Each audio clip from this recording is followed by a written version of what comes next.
Assalamualaikum warahmatullahi wabarakatuh. Perkenalkan, nama saya Randy Tri Afrianda, SSOS MIP. Saya merupakan dosen di program studi Ilmu Pemerintahan Fakultas Ilmu Sosial dan Ilmu Politik di Perguruan Tinggi Universitas Islam Riau. Pada kesempatan video kali ini, saya akan menjelaskan tentang pernyataan diri dosen dalam unjuk kerja Tridharma Perguruan Tinggi atau disingkat dengan PDD UKTPT. Adapun keahlian keilmuan saya ada pada mata kuliah Pemerintahan Nasional. Mata kuliah Pemerintahan Nasional ini merupakan mata kuliah wajib yang ada di semester 2 dengan total jumlah SKS yaitu 3 SKS. Di dalam penyampaian pengajaran saya menggunakan metode DIA yaitu Delivery, Interaction, dan Assessment, di mana delivery itu adalah penyampaian materi dengan metode penyampaian seperti ceramah interaktif.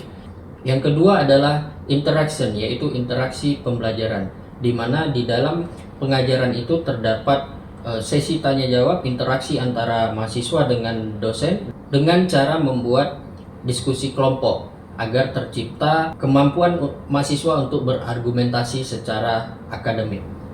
Yang ketiga adalah assessment, yaitu penilaian pembelajaran yang terdiri dari kuis 10%, tugas individu 20%, presentasi kelompok 20%, partisipasi interaksi 10%, UTS 20%, dan terakhir UAS yaitu 20%.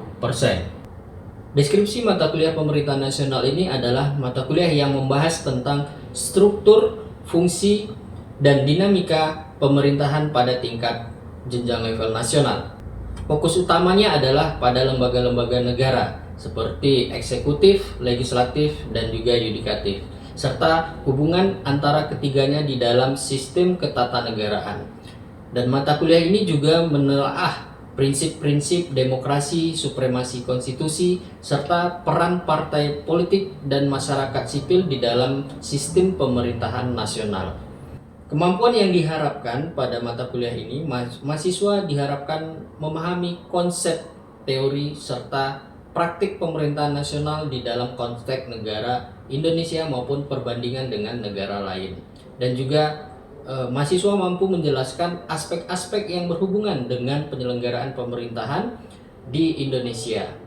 Kemudian mahasiswa juga mampu menjelaskan konsep dasar dan teori-teori pemerintahan, termasuk sistem pemerintahannya dan pembagian kekuasaan antar lembaga tinggi negara tadi dan prinsip-prinsip demokrasi. Ada beberapa indikator kemampuan yang diharapkan pada mata kuliah ini. Yang pertama yaitu dalam ranah pengetahuan atau kognitif, yaitu mengidentifikasi struktur dan fungsi lembaga pemerintahan di tingkat nasional. Kemudian di ranah kognitif atau pemahaman konseptual, yaitu menganalisis dinamika pelaksanaan pemerintahan nasional di Indonesia, juga termasuk isu-isu aktual seperti reformasi birokrasi, tata kelola pemerintahan, dan hubungan pusat dan daerah. Kemudian ranah keterampilan berpikir kritis, yaitu membandingkan sistem pemerintah Indonesia dengan negara lain. Kemudian ranah keterampilan perbandingan dan evaluatif, yaitu menunjukkan sikap kritis, etis, dan bertanggung jawab di dalam menilai praktek penyelenggaraan pemerintahan nasional, baik dalam diskusi kelas maupun juga tertulis. Kemudian ranah sikap dan etika akademik, yaitu mahasiswa nanti mampu menyusun tulisan ilmiah atau laporan analisis terkait isu pemerintahan nasional dengan menggunakan referensi yang relevan dan pendekatan ilmiah. Untuk materi pembelajaran kali ini saya mengambil pada pertemuan yang ke-10, yaitu dengan topik lembaga tinggi negara, yaitu membahas 3 lembaga tinggi negara, yaitu legislatif, eksekutif, serta yudikatif.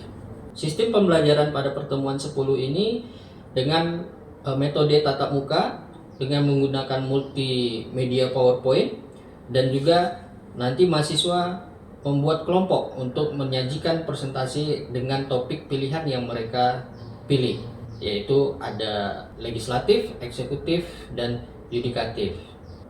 Metode pembelajaran pada pertemuan 10 ini yaitu dengan metode Problem Based Learning atau PBL, yaitu menganalisis tema kelompok yang mereka pilih dan memecahkan sebuah masalah yang disajikan dalam bentuk presentasi agar mahasiswa nanti ada interaktif antara mahasiswa satu dengan yang lainnya dan juga dengan dosen. Dan pada saat pembelajaran, hasil akhirnya nanti dosen akan memberikan kesimpulan serta solusi. Dan di akhir perkuliahan, dosen akan memberikan kuis agar dosen dapat mengetahui sejauh mana pemahaman materi pada perkuliahan pertemuan 10. Berikut cuplikan pengajaran perkuliahan di pertemuan 10. Baik, Assalamualaikum warahmatullahi wabarakatuh. Selamat pagi. Alhamdulillah, kita kembali lagi dalam mata kuliah kita, yaitu pemerintahan nasional. Ya. Di pertemuan sebelumnya kita sudah membahas beberapa lembaga tinggi negara, ya, yaitu legislatif yang kelompok minggu lalu sudah kita presentasikan, ya, yaitu ada DPR, MPR, dan DPD. Saat ini kita setelah ujian tengah semester, kita memasuki minggu ke-9 dan 10 ini kita masih memiliki materi yang membahas tentang lembaga tinggi negara, yaitu legislatif, eksekutif, dan yudikatif. Nah, di sini peran mahasiswa diminta untuk interaktif, ya, melakukan presentasi dengan temanya masing-masing, ya, sesuai dengan tanya jawab. Nanti siapa yang memiliki pertanyaan dan jawaban itu akan mendapatkan bobot penilaian. Nah, pembahasan pada saat ini adalah mengenai lembaga tinggi, yaitu perihal yudikatif. Oke, sebelum itu saya mau menjelaskan flashback ke belakang bahwa kita sudah mempelajari bagaimana lembaga tinggi negara itu sebelum dan sesudah amandemen. Ya, kalau sebelum amandemen, lembaga tinggi negara itu salah satunya adalah MPR. Ya, MPR itu memiliki kedudukan paling tinggi pada saat sebelum dilakukan perubahan Undang-Undang 1945. Ya, setelah dirubah atau disebut dengan perubahan amandemen 1945, maka kedudukan MPR tidak lagi menjadi lembaga tertinggi negara. Ya, agar lebih jelas saya tampilkan seperti ini. Kalau legislatif, dia membentuk undang-undang, yaitu ada MPR dan DPR, DPR dan DPD. Kemudian ada eksekutif, yaitu yang menjalankan undang-undang atau disebut dalam penyelenggaraan pemerintahan negara, yaitu ada presiden dan wakil presiden. Dan kemudian ada lembaga tinggi negara, yaitu yudikatif, yaitu lembaga peradilan, ya, di mana lembaga peradilan ini terdiri dari Mahkamah Konstitusi, Mahkamah Agung, serta Komisi Yudisial. Dan ada satu lembaga tinggi negara lagi, yaitu disebut dengan eksaminatif, yaitu lembaga yang sebagai pemeriksa keuangan. Jadi kalau eksaminatif ini, lembaga pemeriksa keuangan ini, dia yang memeriksa keuangan di seluruh lembaga tinggi negara tersebut. Jadi kalau untuk saat sekarang ini tidak ada lagi yang namanya lembaga tertinggi, hanya disebut lembaga tinggi negara sesuai dengan perubahan Undang-Undang 1945. Minggu lalu kita sudah membahas legislatif, kemudian beberapa dari yudikatif, dan sekarang kita membahas khusus tentang Mahkamah Konstitusi.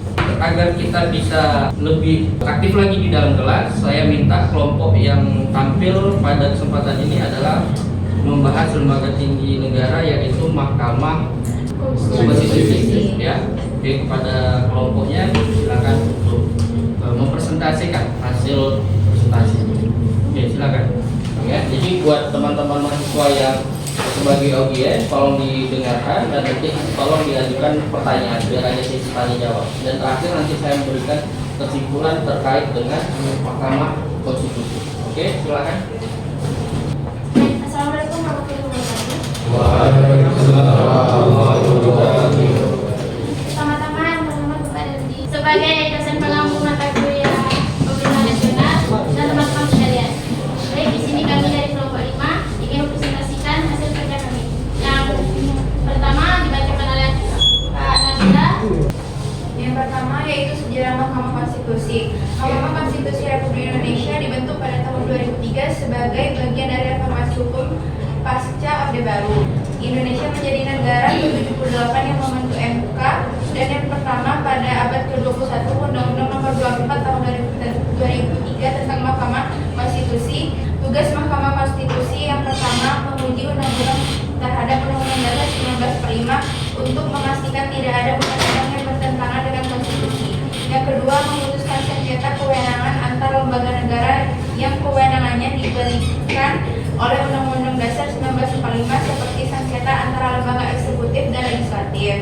Yang ketiga, memutus pembubaran partai politik yang dianggap melanggar ketentuan hukum dan konstitusi. Yang keempat, memutus perselisihan tentang hasil pemilu, baik pemilu nasional maupun pemilihan kepala daerah selama belum terbentuk peradilan khusus. Dan yang terakhir, secara keseluruhan MK berperan menjaga supremasi konstitusi, menegakkan hukum dan keadilan, serta menjaga keseimbangan kekuasaan antara lembaga negara sesuai ketentuan Undang-Undang Dasar 1945. Baiklah, selanjutnya yaitu kewenangan Mahkamah Konstitusi.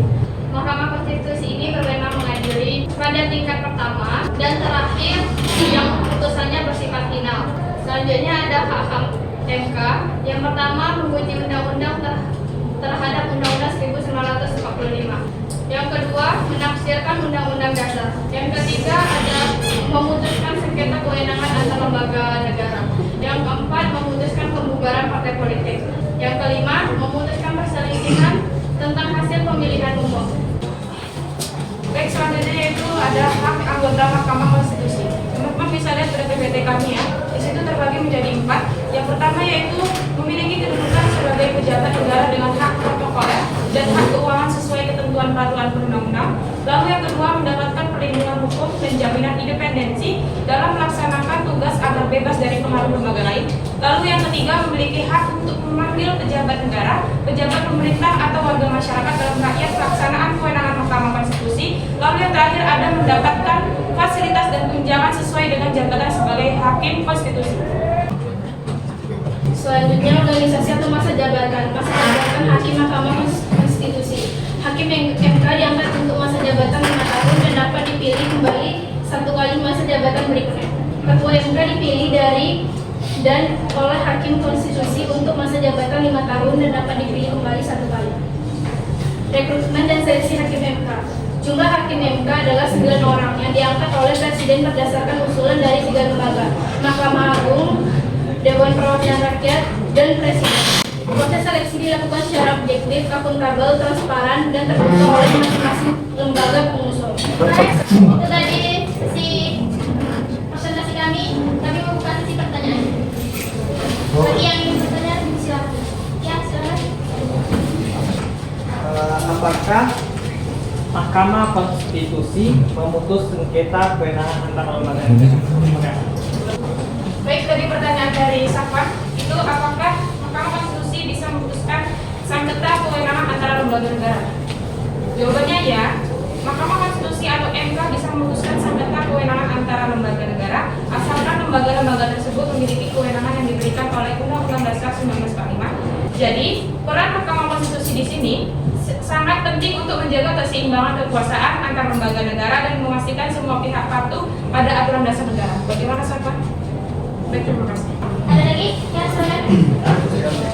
Nama saya Munadila. Bagaimana kedudukan dan eksistensi Mahkamah Konstitusi dalam sistem kekuasaan kehakiman di Indonesia? Pertanyaannya, bagaimana kedudukan dan eksistensi Mahkamah Konstitusi dalam sistem kekuasaan kehakiman di Indonesia? Mahkamah Konstitusi merupakan lembaga yang berkedudukan sebagai lembaga tinggi negara. Dengan demikian, kedudukan Mahkamah Konstitusi sejajar dengan MPR, DPR, DPD, Presiden, BPK, dan Mahkamah Agung. Sebagai lembaga baru, MK merupakan salah satu pelaksanaan kekuasaan kehakiman di samping MK. Ada lagi? Perkenalkan, nama saya Tengku Piotara. Pertanyaan saya, apa fungsi utama Mahkamah Konstitusi? Baiklah, yaitu pertanyaannya apa fungsi utama Mahkamah Konstitusi? Fungsi utama Mahkamah Konstitusi adalah sebagai penjaga konstitusi atau the guardian of the constitution. Dalam konteks negara hukum seperti Indonesia, MK memiliki peran penting untuk memastikan bahwa semua peraturan perundang-undangan dan tindakan lembaga negara tidak bertentangan dengan Undang-Undang Dasar 1945. Ada mungkin? Baik, itulah sesi tanya jawab kita. Terima kasih buat yang benar sudah bertanya. Kami tutup. Wassalamualaikum warahmatullahi wabarakatuh. Baik, dulu Pak. Oke, silakan Ibu kembali. Saya memberikan kesimpulan ya. Tadi sudah sama-sama kita simak materi tentang Mahkamah Konstitusi. Lalu sudah kita bahas tentang Mahkamah Agung ya. Nah, Mahkamah Agung ini didirikan sejak tahun 1945. Artinya setelah Indonesia merdeka baru didirikan Mahkamah Agung. Sekarang yang kita bahas adalah Mahkamah Konstitusi. Ya. Mahkamah Konstitusi baru didirikan di Indonesia itu sejak tahun 2003. Ya. Didirikan MK ini sejak tahun 2003. Fungsinya yaitu untuk apa? Kekuasaan kehakiman. Ya. Nah, kewenangannya apa saja? Yaitu menguji Undang-Undang 45, kemudian memutus sengketa kewenangan lembaga negara dan memutus pembubaran partai politik, dan terakhir memutus sengketa hasil pemilu. Makanya kalau ada gugatan terhadap pilkada atau pilpres itu larinya ke Mahkamah Konstitusi. Nah, kita lihat baru-baru saja Bupati di Siak ya yang ada perselisihan suara, artinya si penggugat calon bupati yang merasa dirugikan, dia menggugat dari hasil putusan KPU tersebut, sehingga persoalan itu di ranahnya adalah Mahkamah Konstitusi ya. Nah, perbedaannya apa MA dan MK ini? MA yaitu apa tadi, putusannya berjenjang itu seperti ini tadi ya, ada tahapan-tahapannya. Kalau MK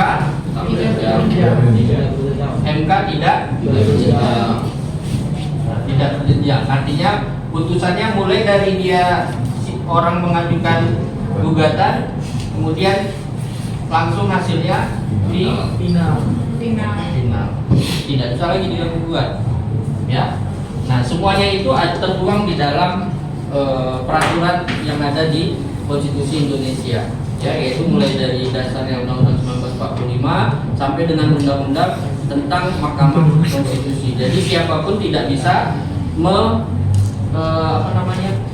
mengadili kasasi ataupun juga mengajukan banding terhadap putusan yang sudah dibuat oleh MK. Contohnya apa lagi? Yaitu contohnya pemilihan presiden yang digugat waktu Jokowi sama siapa tuh? Prabowo ya. Kemudian era Prabowo ini juga paslon Anies dan Ganjar juga mengajukan gugatan ke MK tentang pemilihan presiden. Dan sama-sama kita ketahui bahwa sudah diproses ya mulai dari awal sampai akhir, keputusannya yaitu final, tidak berjenjang ya, seperti ini. Putusannya tidak berjenjang, dia putusannya pertama dan terakhir ya. Artinya dia bersifat final gitu ya. Nah, inilah perbedaan MA dan MK ya. Dan satu lagi, apa, masih ada lembaga tentang yudikatif, yaitu Komisi Yudisial. Nah, Komisi Yudisial ini akan kita bahas di pertemuan kita minggu depan ya. Tentu yang kelompoknya yang sudah dipilih membahas tema Komisi Yudisial agar diharapkan untuk mampu menampilkan presentasi secara maksimal ya, dan dilakukan dengan baik ya, biar ada sesi tanya jawab dan semuanya bisa memahami apa yang dimaksud dengan lembaga yudisial ini ya, Komisi Yudisial ini. Baik, ada pertanyaan atau argumentasi lain yang akan dibahas terkait Mahkamah Konstitusi khusus hari ini? Cukup jelas ya? Baik. Sebelum saya akhiri perkuliahan hari ini, saya memberikan kuis ya untuk dikumpul 2 jam setelah ini. Tolong dicatat kuisnya. Tadi saya sudah menjelaskan, saya berharap kalian paham ya perbedaan antara MA dan MK. Jadi pertanyaannya adalah jelaskan perbedaan Mahkamah Agung dan Mahkamah Konstitusi. Kemudian berikan satu contoh kasus yang ditangani oleh MA dan yang ditangani oleh Mahkamah Konstitusi. 2 soal saja.